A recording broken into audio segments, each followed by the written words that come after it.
SEC Tournament Championship game from Tuscaloosa and the Rhodes House.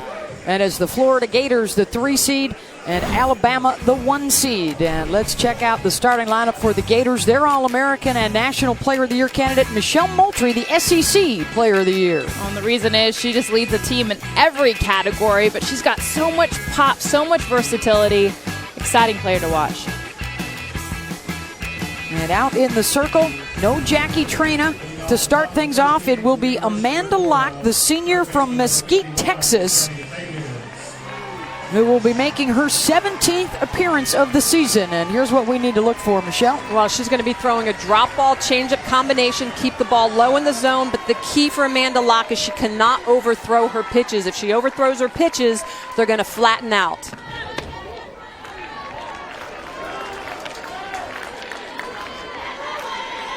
Jackie Traina looking on. She pitched Thursday in the quarterfinal win. She pitched yesterday over 120 pitches on both occasions.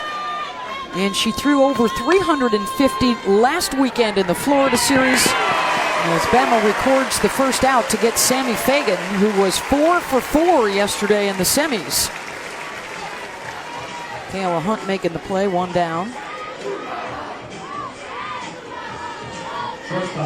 These are a couple of teams that are looking awfully good to host not only regionals but super regionals. We will announce the bracket tomorrow night on the selection show on ESPNU. But interesting for both coaches not going with what you would consider to be their aces here in the SEC final. With both coaches certainly thinking that we want this championship, but there are much bigger fish to fry in the NCAA tournament. And let's not forget the last 2 times these 2 teams met at the World Series was in the semis, and at that point they'd seen each other so much. That's why Florida really dominated Alabama in 2 games last year, mercying, or there wasn't the mercy rule, but 14-2 in the first game, 7-2 in the nightcap, because they saw their pitchers so much. 1-1 to Cheyenne Coyle. Drove in one of their 2 runs yesterday in an extra inning win against Tennessee, snapping the Lady Vols' 19-game winning streak. Hannah Rogers got the win, and a save for Lauren Hager, the starting pitcher today for the Gators. 2-2 on a little change of pace. Bailey Castro, the hero in extra innings with the solo home run in the semis. Well, and Amanda Locke, this is the key to her performance today. It's that off speed that she's going to throw, that downward rotation. Got her to chase low, 2 down. Locke dropping that one off the table. We have seen some spectacular defense here at the SEC tournament. None better than the catch that Kayla Breaux made in the quarterfinals, a 7-3 double play on that catch. And the entire team, a .963 fielding percentage. Slide coming in 49-7 on the year. 3 consecutive SEC regular season titles. This is Michelle Moultrie, the senior from Jacksonville, Florida. Has had another terrific regular season, 0 for 6 though so far at the SEC tournament. Well, yeah, she's been very quiet here this weekend. I think part of it is, she's moved down to that number 3 spot, put in more of a power position. In years previous, she's been that leadoff table setter. 5 freshmen in the starting lineup, replacing 5 All-Americans from last year for Florida. 2-1 to Moultrie. Michelle, 381, 10 home runs. She had just 12 home runs in her first 3 years combined, so she's packing more of a punch. When you watch Michelle, she barely even leaves the batter's box. You see her right now, she's still in the box, kind of gets out for a second, but between every pitch, she'll literally just stay there. She wants to hit, and that's Michelle Moultrie. She's so simple. Not a lot of flash, but she wants to hit, she wants to play softball. Locke being careful here with Moultrie, 3-1. It's Michelle to pop it up to Danae Hayes. Amanda Locke just the start she was hoping for. Jackie Trina out to greet her teammates. They'll pick up the bats when we come back.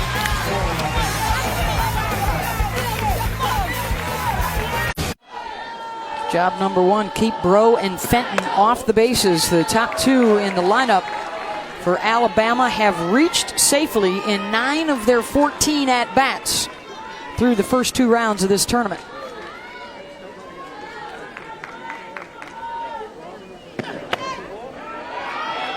Rise ball misses high, 2-0. In the win against LSU. A good outing for Lauren Hager. Just 2 hits.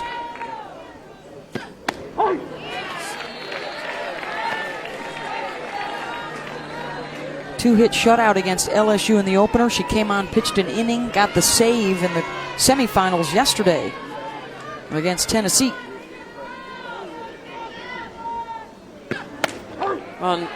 Hager and Hannah Rogers are a really good mix. Hager, just the freshman, Hannah Rogers, a sophomore. They throw a little bit different game. They both have good curveballs, but Hager throws a rise ball a little bit more consistently.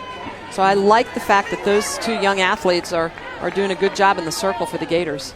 Yeah, Rogers, the ace, the sophomore, 27-6 on the year. She got the win yesterday.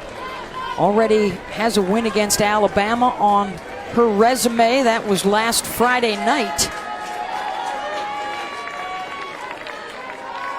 And a big outing yesterday after she had been roughed up a bit by Bama on Saturday and Sunday last weekend. So a nice bounce back for Hannah Rogers. I spoke to her before the game. She was really happy with the way she located her curveball yesterday. She's moving it on 2 different planes. I think that's important for young pitchers to realize. You've got to do something a little bit different. You cannot be predictable. Bro slapping it foul. 66 miles an hour from Hager. Pretty decent speed.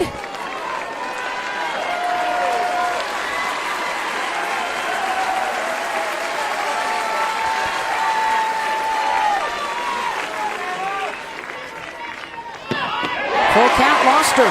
Leadoff on board, and Kayla Bro has 35 stolen bases on the year.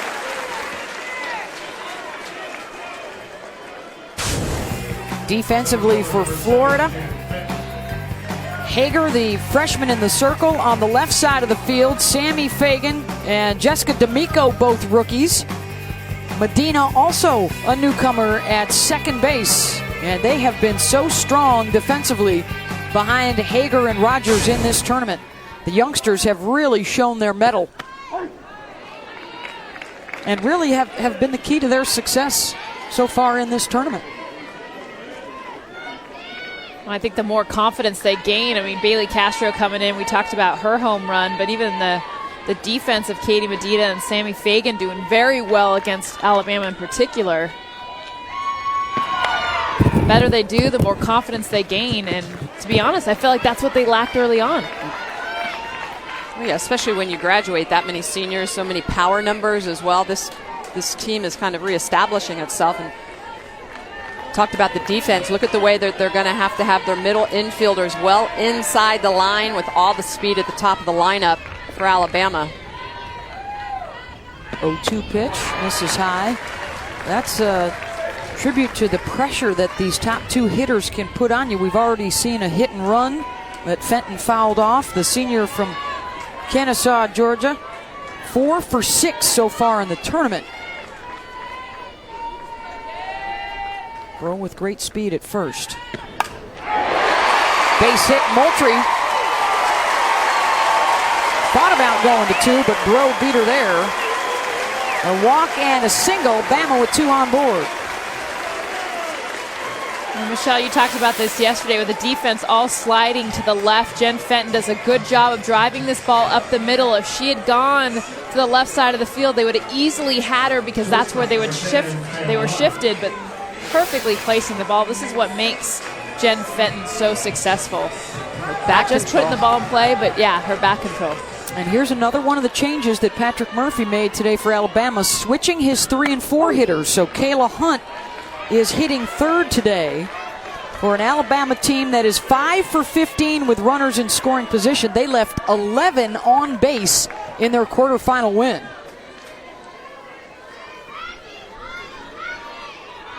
And they only had 2 hits in their semifinal win yesterday.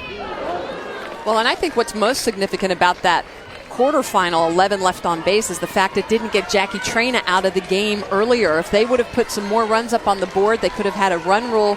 Jackie might have only thrown 5 innings instead of a full 7.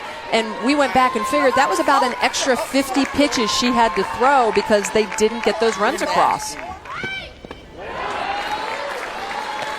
1-2 to Kayla Hunt with 18 home runs, tied for the SEC lead with Kristen Sandberg of Georgia. She hit a home run last weekend off of Florida pitching. Rises high, 2-2.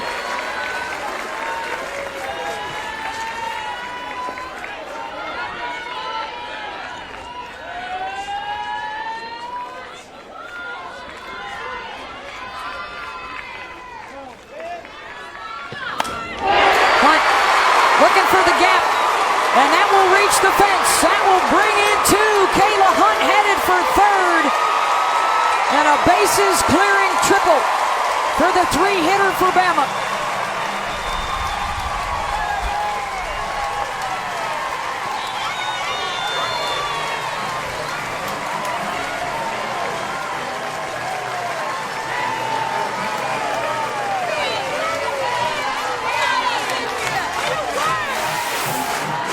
Kayla Hunt just doing a nice job of taking a pitch left right over the middle of the outside part of the plate, just simply getting the contact going opposite field. But Casey Fagan overrunning this ball instead of getting it and cutting it off. That's what allows Kayla Hunt. I think both runs would have scored because of the speed of Fenton and Bro, but Kayla Hunt doesn't hit a lot of triples.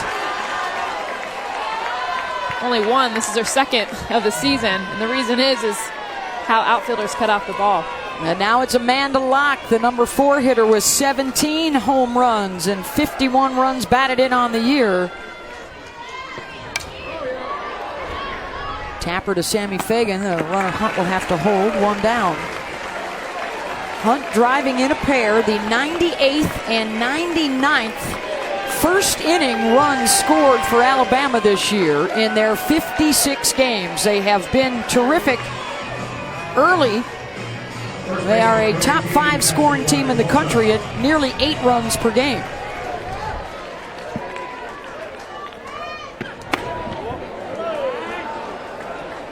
Patrick Murphy, 7 trips to the Women's College World Series in his 14 years. The SEC Coach of the Year this season.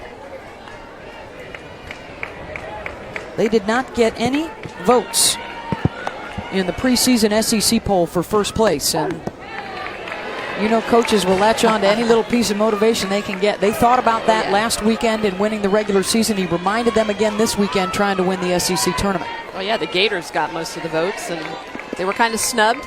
It's always a nice little chip on the shoulder to motivate you.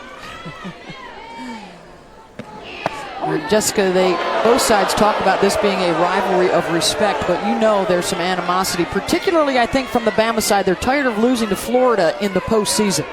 Well, I think that's what makes a rivalry great. I mean, it's not fun when it's just respect. It's fun when there's a little bit of that. I'm really ticked off, and I want to come out and get these people. Fouled straight back by Cassie Riley-Boscia. It's those kind of emotions. The carryover from last year. I mean, you're telling me that Alabama's seniors aren't telling the freshmen, hey, this is how we ended our season last year. Florida coming back and beating us twice. 1-2 to Riley-Boscia. She stays away. She's got a terrific eye. Cassie with 42 walks on the season. Hit by a pitch 8 other times. Playing with an injured left hand that she hurt in a collision yesterday.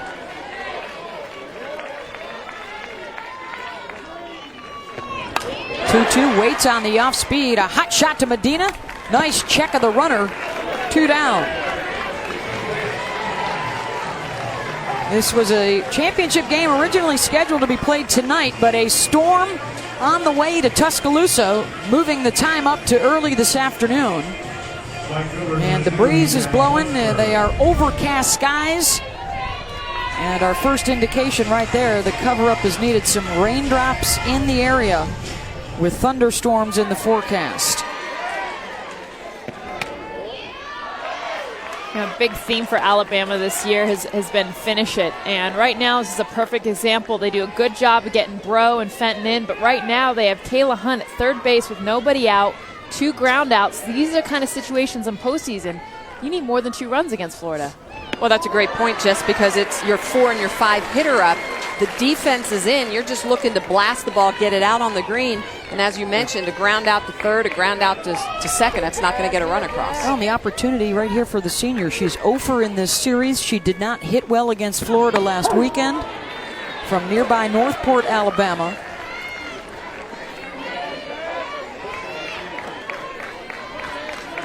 All SEC defensive team player out in right field.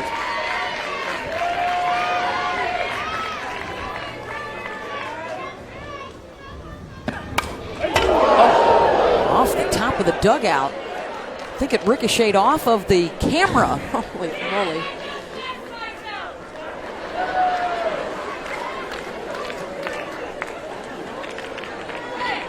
Put a dent in the eye in the sky, I think.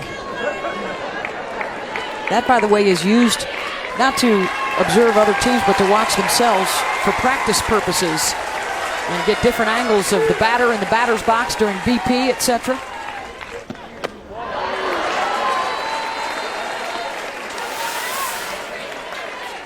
This is someone in the dugout, you get real scared. They're ducking after the ball's past them. That's not good. It needs to happen. They're staying a little lower, by the way, now. Lunsford draws the runners on the corners for yesterday's home run hitter, Courtney Conley, who has moved up in the batting order from 9th to 7th today. Another adjustment from Murphy. Let's take another look. Conley just seeing the ball really well right now, and Patrick Murphy said he has her in this 9th spot to be that unexpected surprise. A lot of pitchers think, all right, we're at the bottom of the lineup. This should be an easier hitter, but not Courtney Conley. She's hitting over 350. That was the game winner in a 1-0 Alabama victory over Georgia. Lunsford trying to get caught in the rundown, and now they're going to have Hunt tied up between home and third.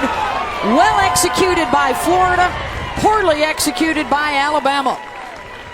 And it cost them an opportunity to score one more. I'm Dari Noka. You are watching the SEC Network. Due to time constraints, we move ahead in our coverage after these messages. Reaching out for it, Locke tried to get the lead runner safe at second, but they do manage to get the out at first. On the quick turn by Kayla Hunt. D'Amico, however, safe at second.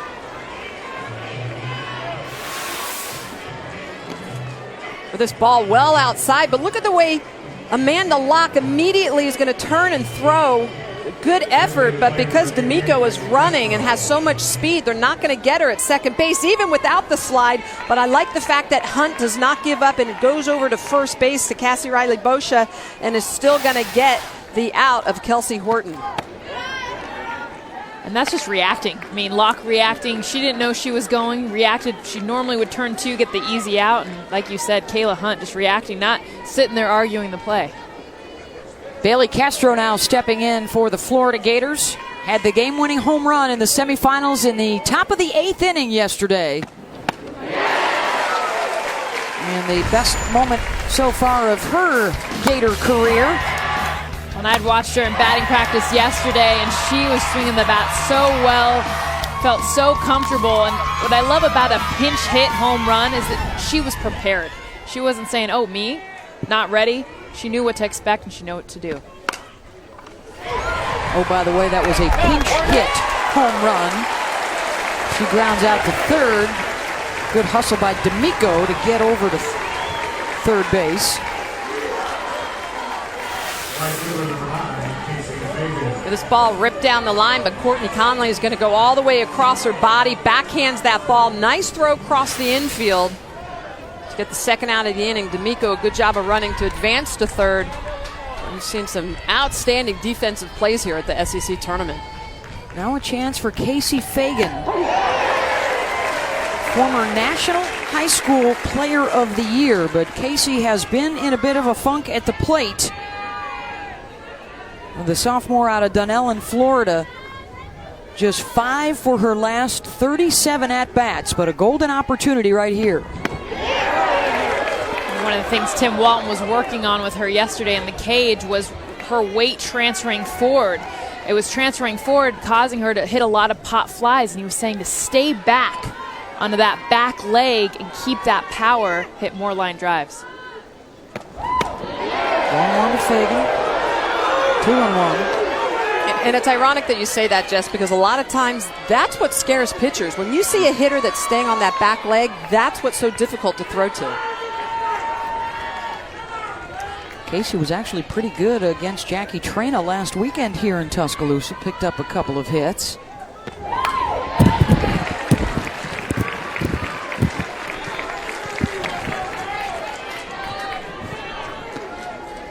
A lot of times hitters do get anxious and that weight wants to transfer forward, but for Fagan right now, this is where all her power comes from. And when that transfers forward, you lose all that power and end up hitting the ball in the air. Well, and part of that, too, is because when your weight goes forward, your hands get long. When your hands get long, you typically loop underneath the ball. And pitchers can see that.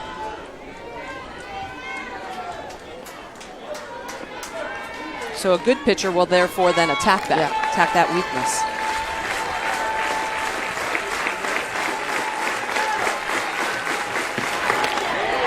I was going to say, as a pitcher, what things are you looking at in the batter's box? Not just where they're standing, up or back, in or out, but where their weight is, where their balance is. Yeah, absolutely. Their weight. As soon as that weight goes forward, you know their hands are going to be long, so you're going to throw it underneath their hands. There's no way they can really get around an inside pitch.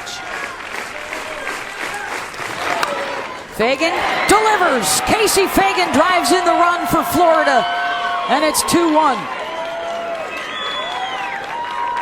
Timely hitting for the sophomore.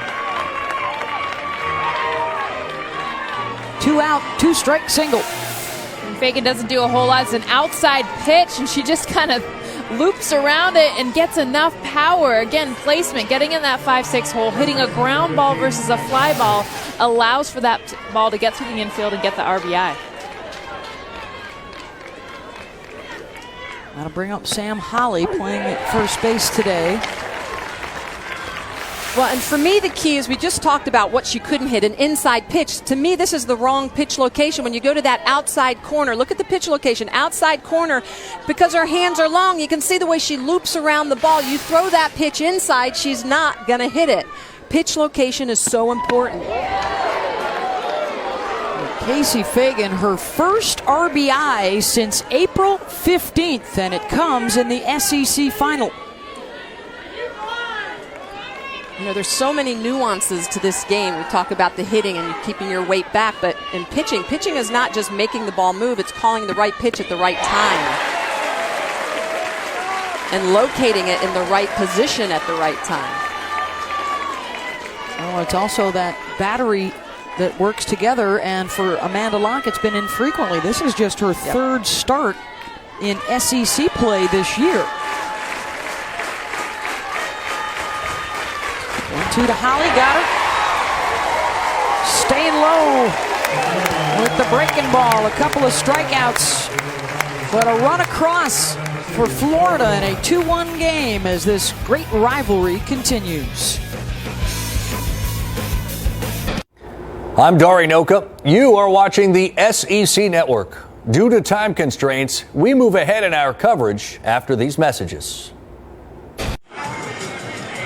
Alabama leads Florida 2-1 in the bottom of the third, and SEC royalty on hand. The commissioner, Mike Slive, and You know, we have seen such a commitment to softball with the SEC, and the results are staggering. They're getting to the World Series. They're getting more teams there. Why have you invested in this sport so much? Well, it's a great sport, and it's really part of our commitment to women's athletics overall, Holly. You know, if you look at our facilities throughout our league in softball and other sports, when I watch the games and you think back about the value of intercollegiate athletics, and you see the development of these young women, it just makes it so worthwhile for us. You know, this is a special anniversary for Title IX. How neat is it to see the growth of just not the participants, but the interest level? Yeah, it's tremendous. And the growth in the athletes. You know, if you think back 10 years ago, we've been doing softball for 16 years. And the development and the athletic development and the confidence that these women have developed over the years have just really made it very special. So we're looking forward to a big celebration in our league. Everybody wants to know, is this the year the SEC can break through and get their first World Series championship? What do you think? I think it's a great shot for us. We got 9 teams we think belong to be in there, and this may be our year. One last quick question. You've been talking about BCS changes. What has the last few weeks been like, and how pleased are you with that growth? Well, I'm very pleased that we're committed to a playoff, the 14 playoff. Holly, I've been talking about this since 2008. And now we've got to sit down and figure out, how we do it. But I think the important thing right now is that we've got a 14 playoff, and that's great for college football. Thanks very much for joining us, and thanks for coming to softball. My pleasure. Great to see you, Holly. Thanks. Here on the playoff for college football. Can we put something else on his plate? Can we see if Commissioners Live can start working on that day off between the semis and the championship series in Oklahoma City? Yeah, I think that's a big one. I think that softball definitely needs to discuss that possibility. Well, he's a man that can get the job done. Beth, I loved everything he just said, too, about women's athletics and the 40th anniversary of Title IX, and watching these female athletes and the facilities and the excitement around women's sports. It's crazy to think in 1972 we didn't have this. Our generation, you and I, Michelle, benefiting directly amongst some of the first. Yeah, definitely. To be able to do what our brothers did and all the other boys in the neighborhood. And I think especially for team sports, because pre-Title IX, if you came from an affluent family, you could probably play golf or tennis, but team sports were truly helped because of Title IX. And if you look back at the 96 Olympics, most of the women's team sports won gold medals that year. I think a direct relationship because of that. Stolen base for Kayla Bro. That's her 36th of the season. Yeah, I don't know if there was a better moment, even for folks of our generation, when Jessica and her Olympic teammates were all on the cover of Sports Illustrated. They stole the show that year at the Olympics and winning the gold medal. And even right now, ESPN2 on a Saturday, you get to watch college softball. Shoot, all day today, you can watch college softball and selection show tomorrow. I mean, we're going to get tons of female athletes for young girls to look up to. Back in the first inning, Kayla Bro walked and came around to score, and here she is now in the third with the walk and the stolen base, and in scoring position for Jen Fenton. Jennifer singled right back up the middle, and she too scored on the Kayla Hunt triple.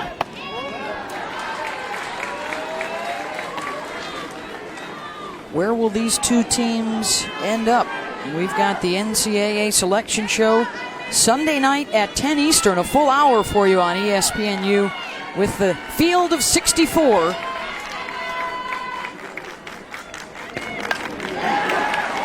Hot shot to Medina, check third, but throw too speedy, so she has to go to first. Akin to a sacrifice right there for Fenton. And this is where the stolen base just comes in so big, and what Alabama just does a good job being so aggressive on the bases. Bro being able to steal second allows for this ground ball by Fenton to be such a positive out. Otherwise, they would have easily had Bro at second base. Well, the other thing that's impressive on that is Fenton takes an outside pitch, hits it right side, so she knows she's going to be able to advance her teammate. It's those little nuances that make a really big difference. You're a productive out instead of hitting the ball left side and Bro not being able to advance. Kayla Hunt, the triple into the gap in right center to score two back in the first inning. The sophomore from Evans, Georgia, has pretty much doubled her home runs and runs batted in from her freshman campaign. Waits on the off speed, the ricochet, the throw to home to try and get Bro safe. And Hunt with her third RBI of the day.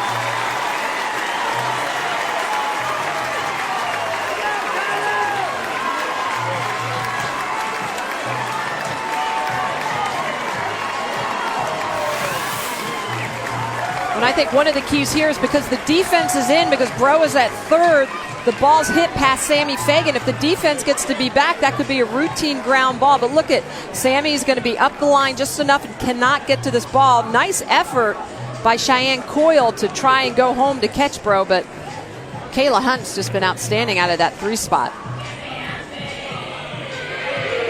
Hunt with 3 runs batted in the quarters and 3 more here in the finals. And a 3-1 Alabama lead.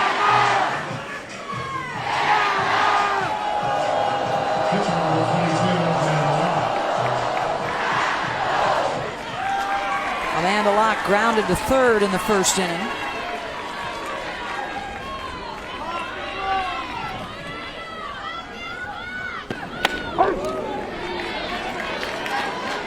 I don't think you can say enough about the weight loss and how that affects her stance and her ability, Jessica, to stay in it and to stay low since she has lost the weight. Yeah, being able to get that power, stay down on her legs, and honestly being able to drive and be much more powerful, because it's not just about losing weight, it's about gaining muscle. And for Amanda Locke, getting in shape, isn't always about getting on the doing cardio. It's about getting in the weight room and getting your core muscles tight. And for Amanda Locke, she is so powerful.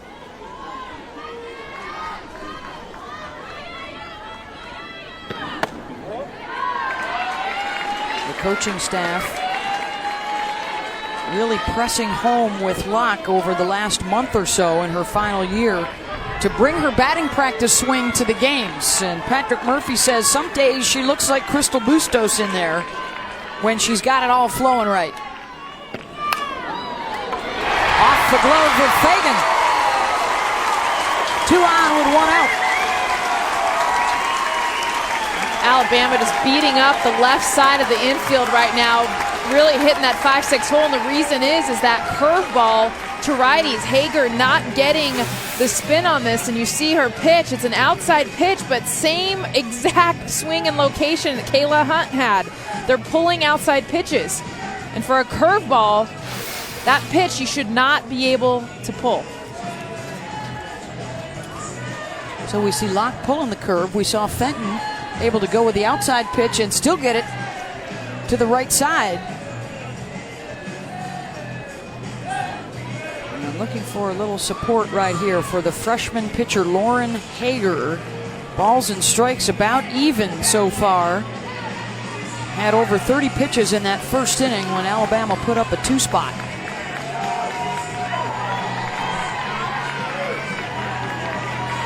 And there goes Hannah Rogers opening up the gate and entering the bullpen for Florida.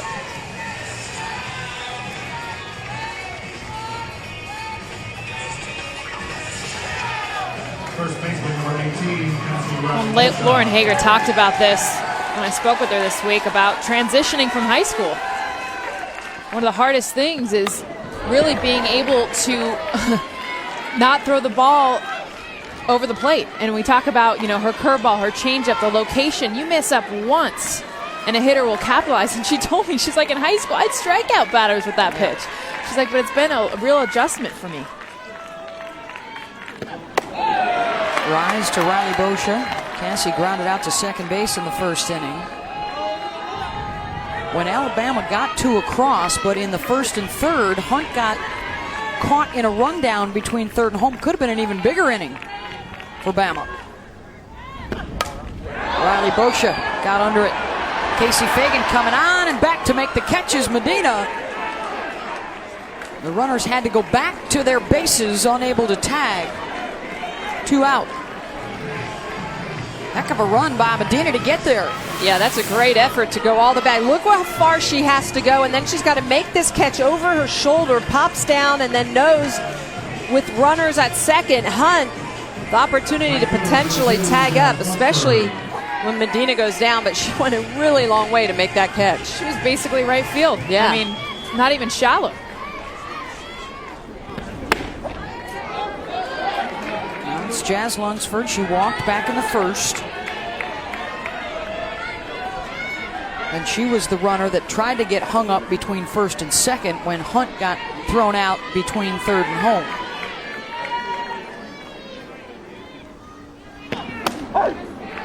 Over 70 pitches now already for Lauren Hager today.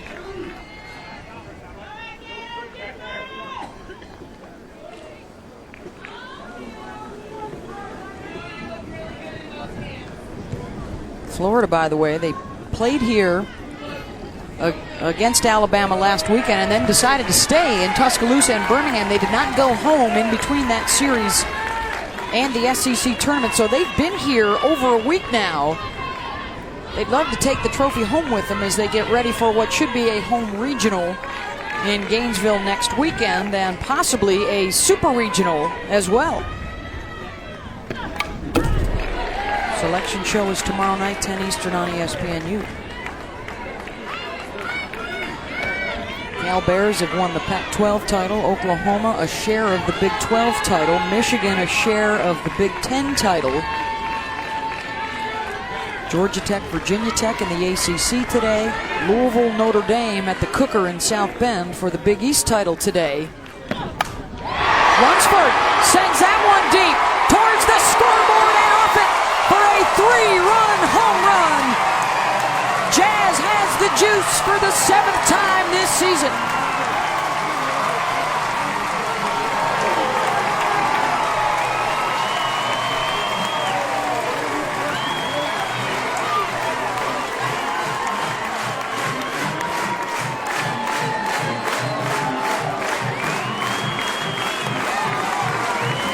Jazz Lunsford takes a pitch up in the zone.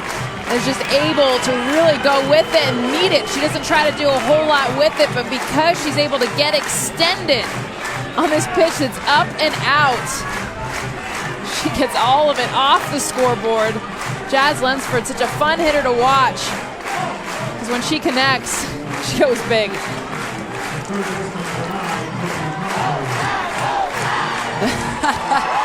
Jazz Lunsford getting the chest bump from Patrick Murphy, just like she did after hitting a game-winning pinch hit grand slam in her freshman year at the Women's College World Series to beat Arizona State.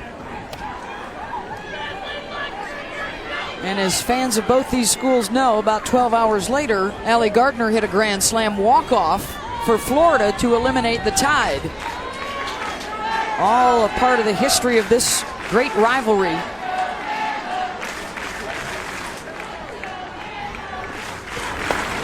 Well, what were you just talking about, Jess? The freshman Lauren Hager, and a tough lesson to learn about missing your spot against an SEC hitter.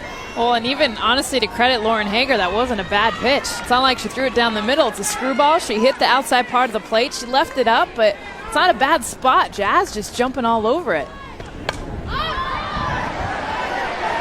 Horton in foul territory. A long way to go. Got turned around and can't haul it in.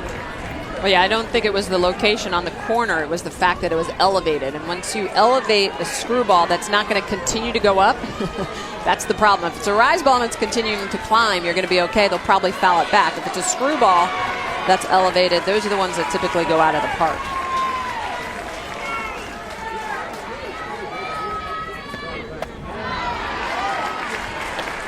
The 3-run home run for Jazz Lunsford to put a dent in the scoreboard here at the Rhodes House in Tuscaloosa. And a 6-1 lead in the SEC final.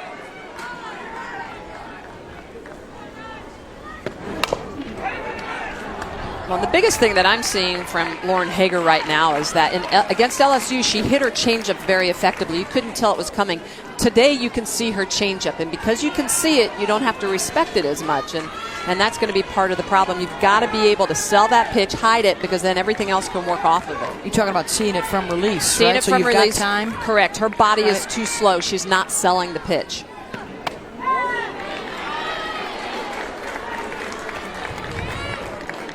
Tim Walton has sent Hannah Rogers out to the dugout. And now Tim wondering about the strike zone on that last pitch.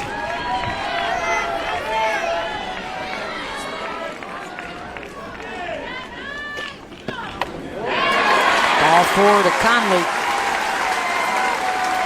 Rogers has come back in now to the Florida dugout. And you see her peering down to the end of the dugout where the coaches are. I think at this point there's probably no reason to show Hannah Rogers until you put some more runs up on the board. It would be a good situation, though, to give Leslie Jury, your freshman, Hannah Rogers, Alicia Bache, for the Gators, who has not had a whole lot of throwing time this year, who was another one of those athletes they thought was going to be a big pitcher for them. Freshman from Clearwater had one relief appearance here against Alabama last weekend. But she has not been warming up yet today. Kendall Dawson sends a shot down the line and out. Second home run of the inning for Bama, just her third of the year. Has our cameraman ducking for cover.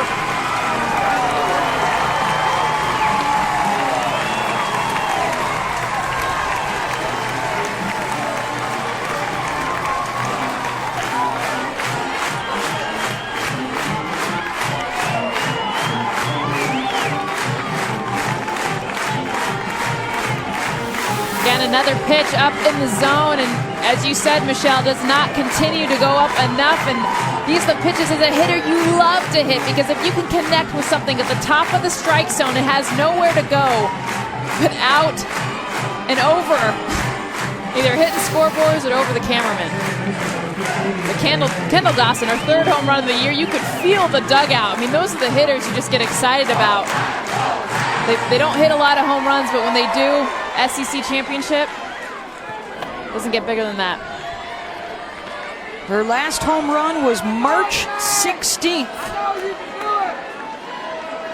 She has had one extra base hit since then, and she just touched all 4 bases. A 2-run shot following up Jazz Lunsford's 3-run home run and a 6-run third inning.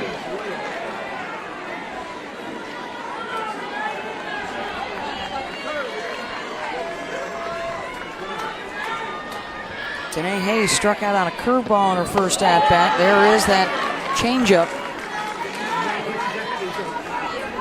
2-1. And how much those 8 runs helped Patrick Murphy in his decision to sit Jackie Traina and Amanda Locke.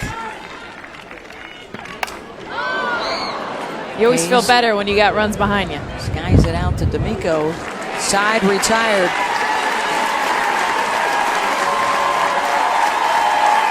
Standing O for the Bama Bats.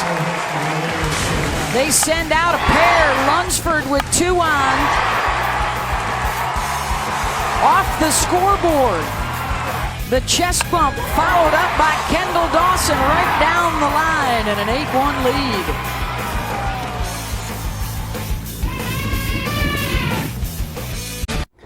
I'm Dari Noka. You are watching the SEC Network. Due to time constraints, we move ahead in our coverage after these messages.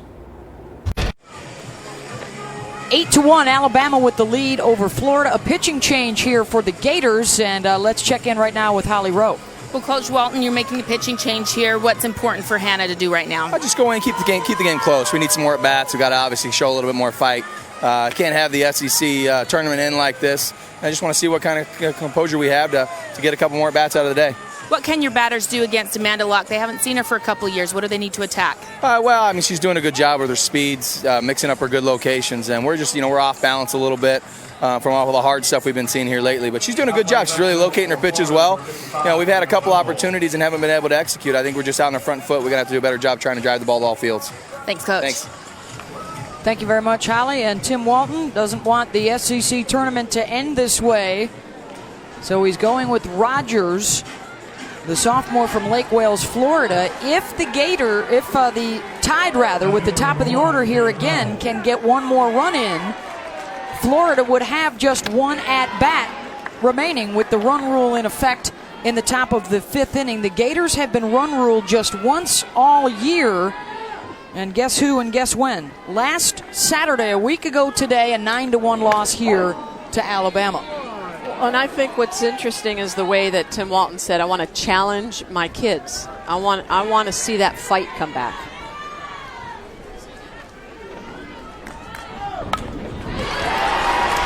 Throw laying down the bunt.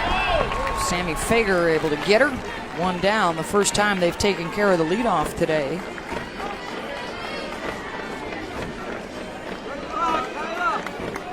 Walton has also made the defensive change with Brianna Little now out in left field, replacing D'Amico.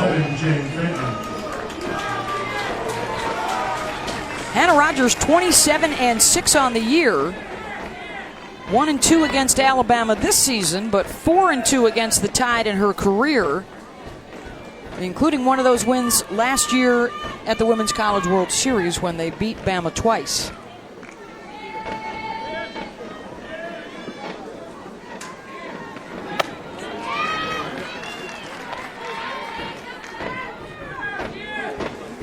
On the report for Hannah Rogers is that she needs to continue to use a curveball screwball combination that she rides in on the righties, away from the lefties, and she needs to mix speeds with that off-speed drop that she throws.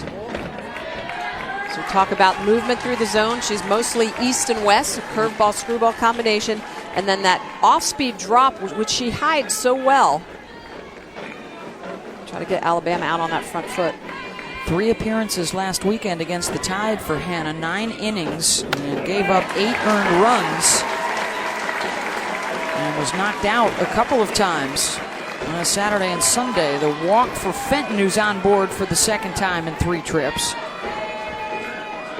The run-scoring rallies in the 1st and the 3rd both started with walks. Against Lauren Hager, the starting pitcher of record. Kayla Hunt, 2-run triple in the 1st, an RBI single in the 3rd, and she scored on Jazz Lunsford's 3-run home run. 2 dingers for the Tide in the 3rd when they hit around the order.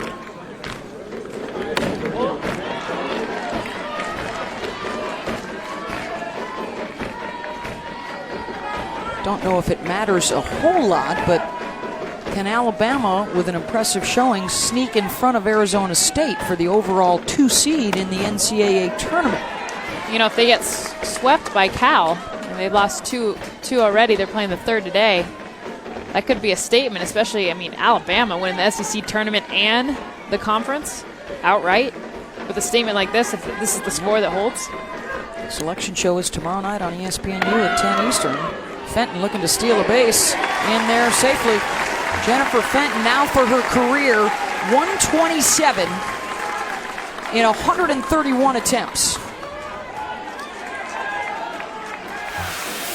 Jen Fenton just gets a tremendous jump, but she's so smooth and efficient.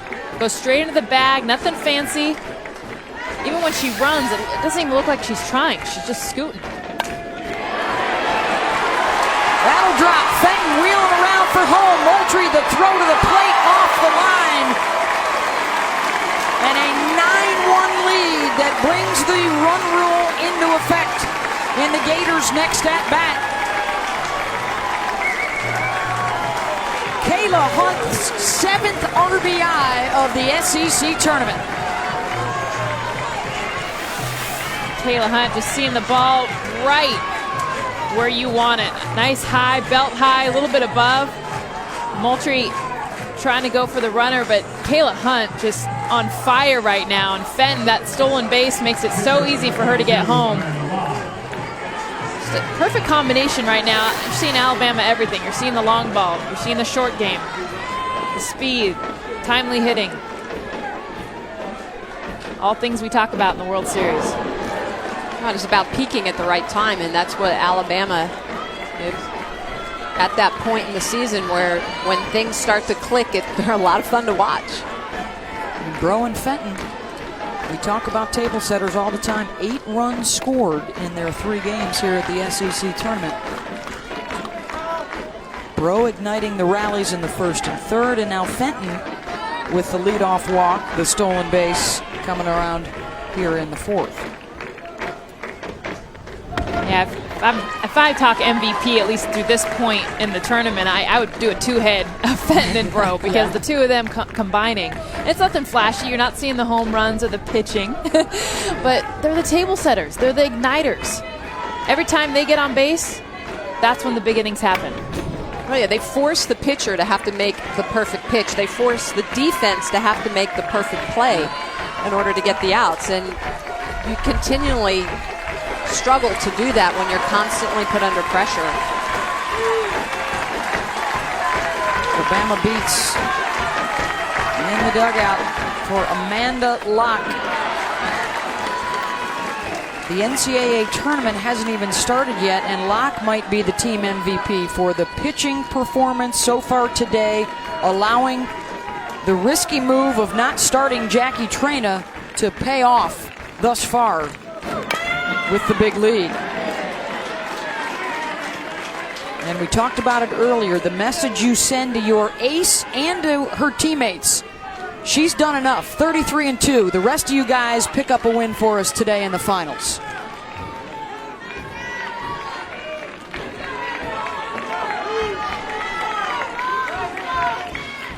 Full count from Rogers.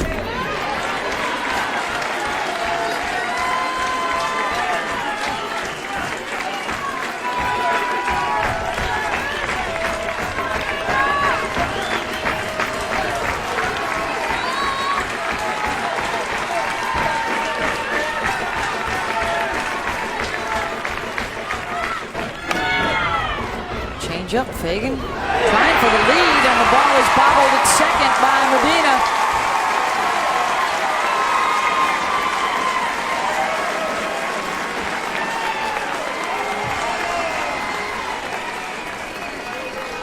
Well, I like the aggressive move by Sammy Fagan to go after Hunt. The problem is it's a 3-2 count, so Hunt is running on the pitch. Amanda Locke gets around this ball, but Sammy Fagan here needs to know that Hunt's going to be running on the pitch, and it's going to be a tight play at second base. You can see, look at Hunt off on the pitch. Fagan over to Medina, and that's just a pressure play. I'd probably go to first to try to get the out, so at least you have one. Fielder's choice and the error to the second baseman, Medina. Kima Davis on to pinch run for Locke, who can re-enter.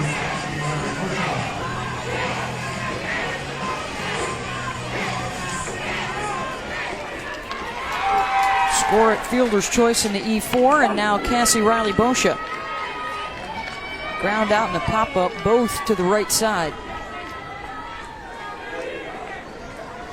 2 in the first, 6 in the third, with a couple of home runs, and now one more here in the fourth. Threatening to end the SEC tournament championship game with a run rule victory. Florida will have an at-bat in the top of the fifth to try and extend the game. If you're up by 8 as the home team, the game would conclude after 4.5.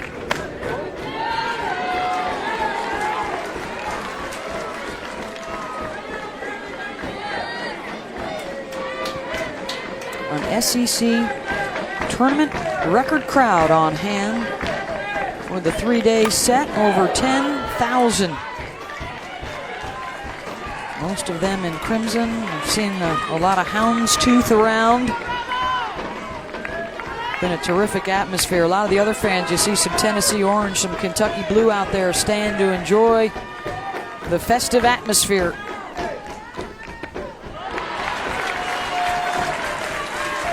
We heard Holly Rowe ask Mike Slive, is this the year for an SEC team? The conference has sent schools to the World Series 20 times without bringing a title home. Riley-Boscia rips it through the right side. They're going to wave Hunt home. The throw will not get Hunt another run in. Bama's got a pair on the corners. Riley-Boscia with the RBI.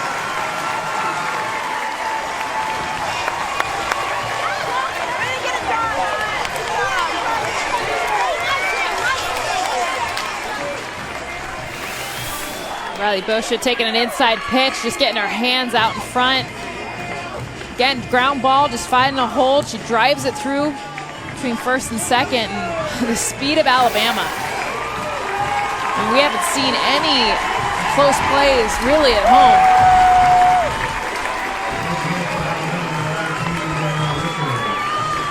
Danielle Richard, the pinch runner, on for Riley Boscia.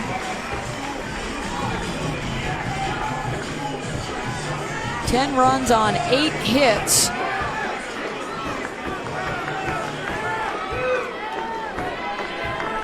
The regular season champs looking to add the tournament trophy as well. Up and down the order, Hunt. Oh, we've talked about Bro and Fenton for co-MVPs. I think Hunt's making a late charge here. 3 for 3 on the day with 4 runs batted in. Give her 7 for the tournament. And remember, he moved her from that 4 spot to the 3 spot. And Amanda Locke's been very quiet today. Jazz Lunsford sent one off the scoreboard out in left center back in that big 3rd inning. Remember Patrick Murphy telling Holly Rowe he called timeout right before this, saying, hey, they're throwing you outside, the wind's blowing to left, let's try to hit one out there. And you gotta love it as a coach when you tell a player to do something and they can follow up with a home run and do it. That was against Hager. Will Rogers keep it away? The wind is still blowing out to left. Throws it by Jazz. Full count.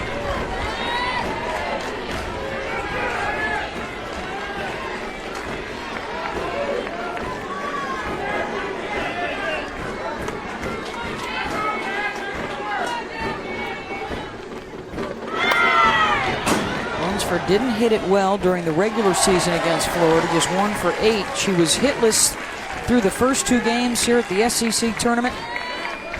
But gets the bust out 3-run home run here today.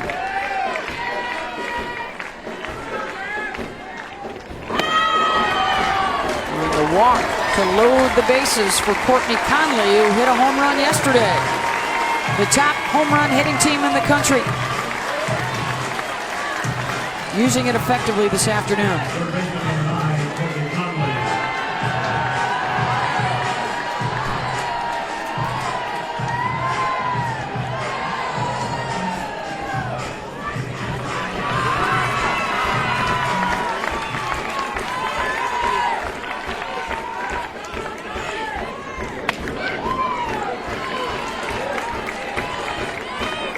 One thing Patrick Murphy talked about this offseason, he said the 2 goals he wanted for this team was to lead the country in home runs and stolen bases. He wanted power and speed. Well, he's gotten that today. The 2 home run balls, the speed from the top 2, Bro and Fenton.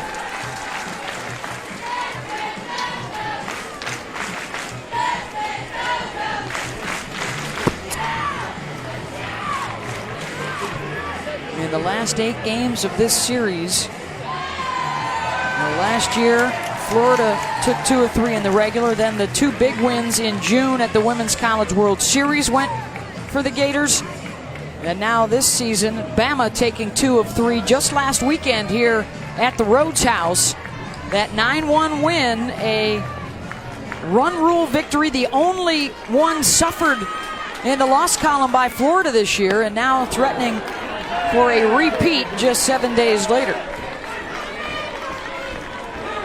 The Tide are 5 for 9 with 8 runs batted in with a runner in scoring position today, after they left 11 on base in their quarterfinal win.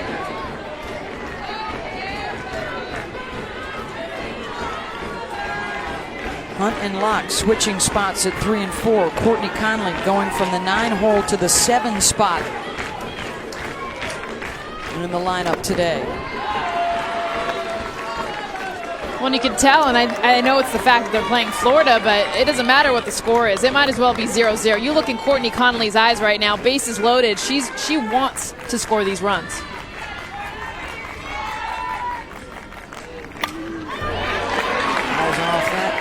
change.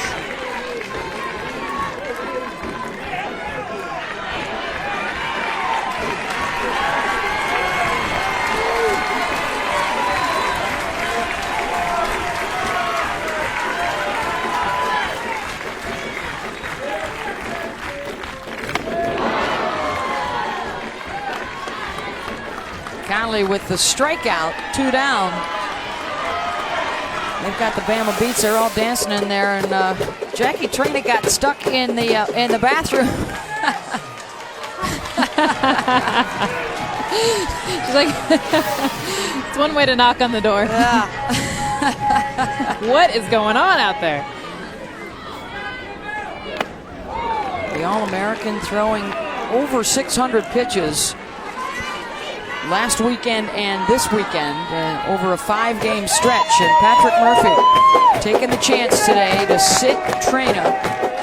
And the rest of the Tide have rolled. 2-run first, 6 more in the third. They add a couple more here in the fourth. And they are 3 outs away from run-ruling Florida in the top of the fifth.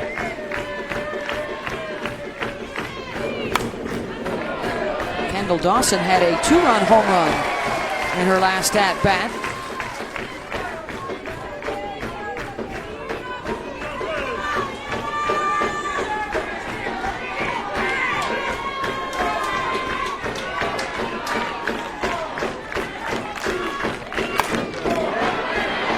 Pop up to the right side, Medina. Makes the catch, side retired, but it's a 10-1 Alabama lead. Last chance for Florida with 8-9 in the top of the order coming up to face Amanda Locke.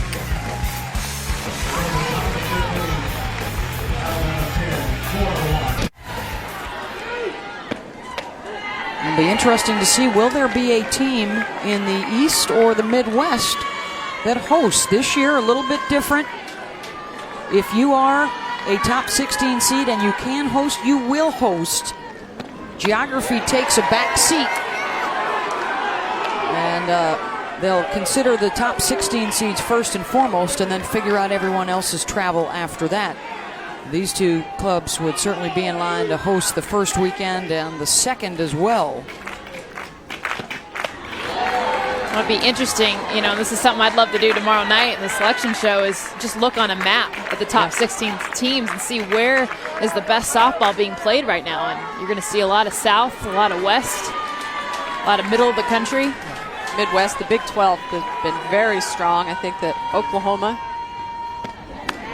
And the 1 seed Cal Bears are trying frantically to get everything done so that they can host for the first time. And it's still yet to be determined whether or not the Bears will meet all of the requirements to host. And the leadoff walk here for Florida. We got NBA action coming your way with the playoffs Sunday. It all starts with the Kia NBA Countdown. And Clippers-Grizz Game 7, followed by Game 1, the Eastern semis, the Pacers and the Heat. NBA playoffs on ABC, home of the NBA Finals. Beth Mullins, Jessica Mendoza, Michelle Smith, and Holly Rowe with you here in Tuscaloosa. The 8-run rule is in effect. Florida with its final at-bat to try and get the deficit down here in the top of the fifth. Tim Walton's way of pretending to talk to Ensley Gamble. Slyly get in a few words to the umpire while he's doing it.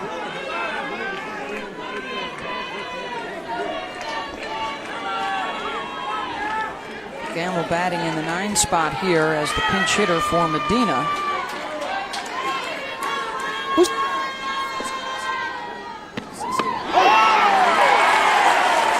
I love this pitch of Amanda Locke. It's like a drop screw, something very unusual. It has a down spin as a drop, but then it's breaking into these righties. It's such a tough pitch to hit. See that break come down and in dual movement. Not only is it going down, but the fact that it's coming in on your hands. Conley backhands it over to second to get the lead runner. Outstanding range at third by Conley, one down.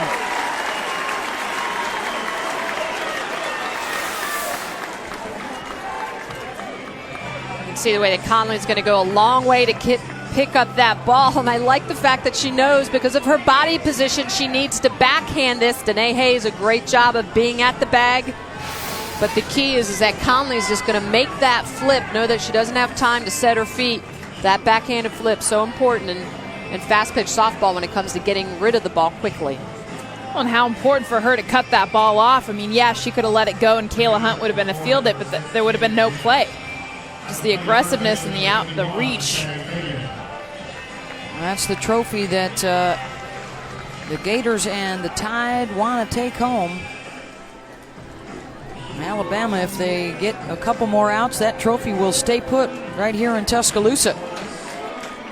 Tennessee won it last year. They were knocked out by the Gators yesterday in the semis as Amanda Locke getting the start today instead of Jackie Traina.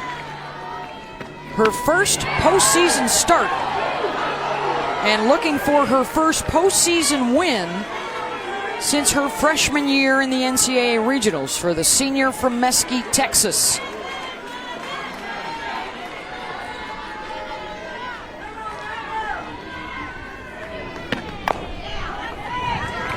Fouled off by Sammy Fagan. Grounder to short in the first, struck out on a drop ball in the third.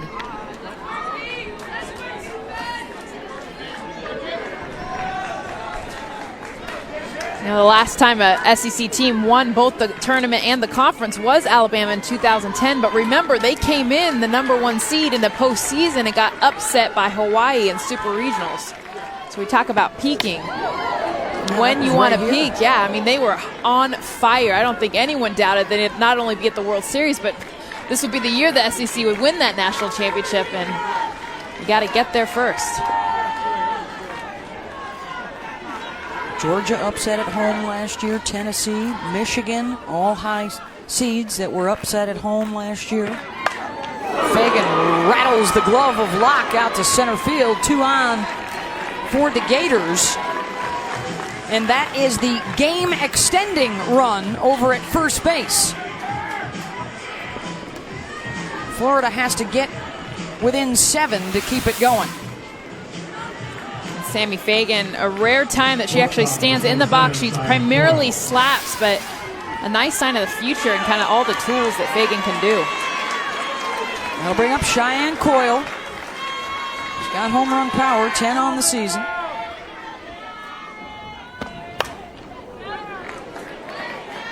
Struck out in the first, singled in the third for her first hit off of Alabama in the 4 games they've played this year.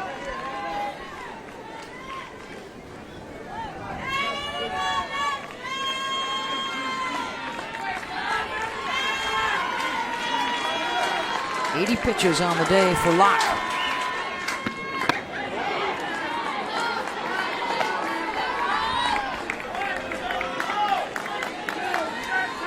Jackie Traina looking on, got the win in the quarters and the semis, threw over 120 pitches the last 2 days. Sitting it out so far today.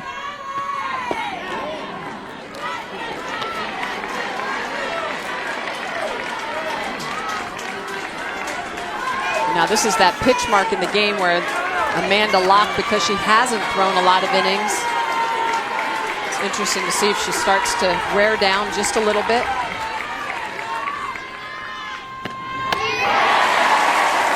Two and two.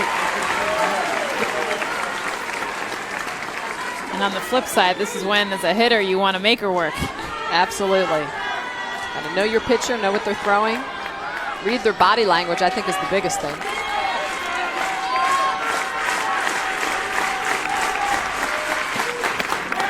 Full count. Well, the biggest thing that I read from Amanda Locke's body language is her pitches are a little bit further off the mark. So her misses are a little bit larger than what they were earlier in the game. That typically means you're getting a little tired. Well, and she had 4 strikeouts, all in the first time through the batting order, none in the second time through.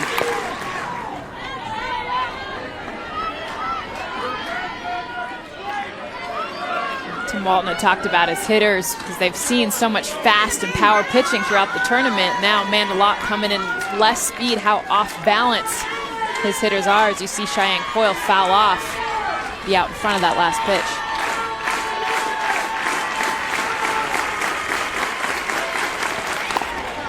Off the end of the bat, Conley will make the play to first. 2 down.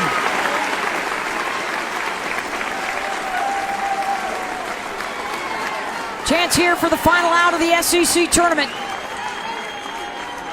for the Alabama Crimson Tide. And for the Gators, nobody else they'd rather have at the plate. All-American Michelle Moultrie, looking for her first hit of this SEC tournament.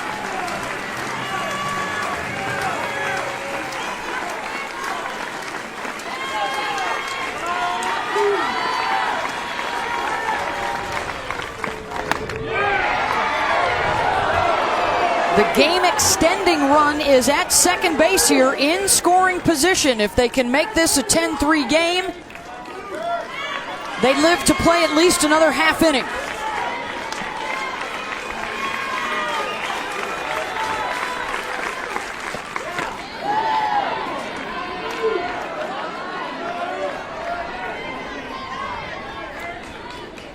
Tim Walton talking to Holly Rowe about what kind of fight do we have? We're down big. Are we just going to pack it up and go home? Or are we going to make Alabama earn it and see if we can't fight through a few innings down the stretch and rack up some runs?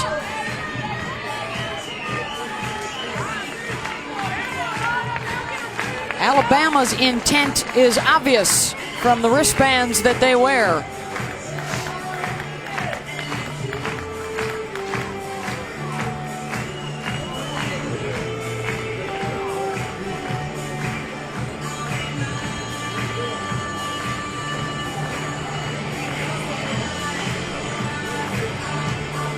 We'll find out where Florida, where Alabama, where the field of 64 will be headed with our selection show tomorrow night at 10 Eastern on ESPNU.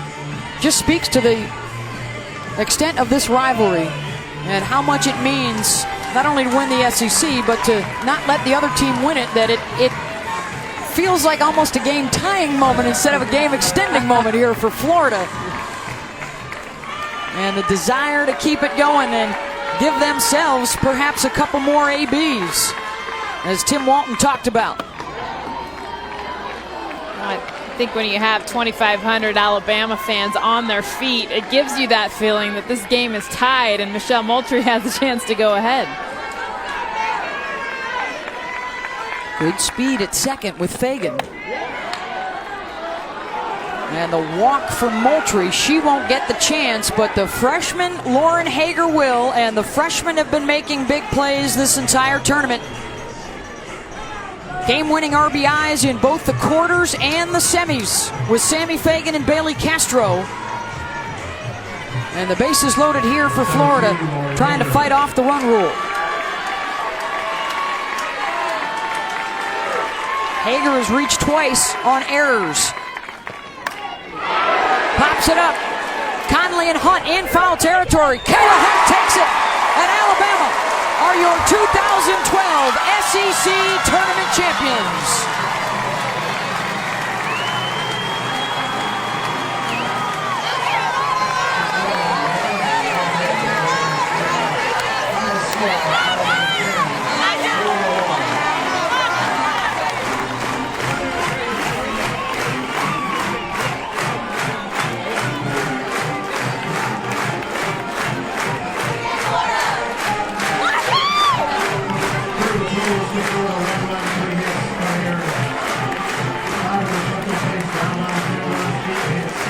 Regular season and tournament championships. They beat Florida to win the regular season title. They beat the Gators to win the tournament. Will they meet again down the road? Here's Holly Rowe. Well, Amanda Locke, this was your first postseason start in your career. You're a senior. What did it feel like when you stepped into the circle today? I just went out there and knew that I had to spin it up and just give my best game, just just do like I do every day in the bullpen and just go out there and lead my team, you know. What kind of feeling was it to get 2 early runs on the board to give you kind of a sense of relief? I think that's the best thing about our team is, you know, there's always going to be the ball put in play. We're always going to put runs on the board, and I think that's the best part about pitching for this team, you know. So having the 2 runs definitely gives you a sense of ease a little bit and helps you, you know, pitch a little looser and really just you have more leniency with where you put your pitches. You told me you wanted to go out and pull a Jackie today, talking about Jackie Traina. How do you feel like you did? I think I did all right, you know. So you won a championship. How does this propel you now into the off season and going for an NCAA championship? You know, I think we just keep going day by day, pitch by pitch, and game by game, and just really, you know, take the intensity we had out here and just the teammates and all of that, just being, you know, together and just take it into the next game and see where we go. Thanks very much. Thank you. Amanda locks it down for Alabama. In her first postseason start, Amanda Locke gets the win 10-1 over the Florida Gators. They win the regular season and the postseason crowns in the Southeastern Conference. This has been a presentation of ESPN, the worldwide leader in sports. Coming up next, billiards, the 2011 International Challenge of Champions. For Michelle Smith, Jessica Mendoza, Holly Rowe, and our entire crew here in Tuscaloosa, I'm Beth Mowens. So long. We'll see you tomorrow night for the Selection Show on ESPNU.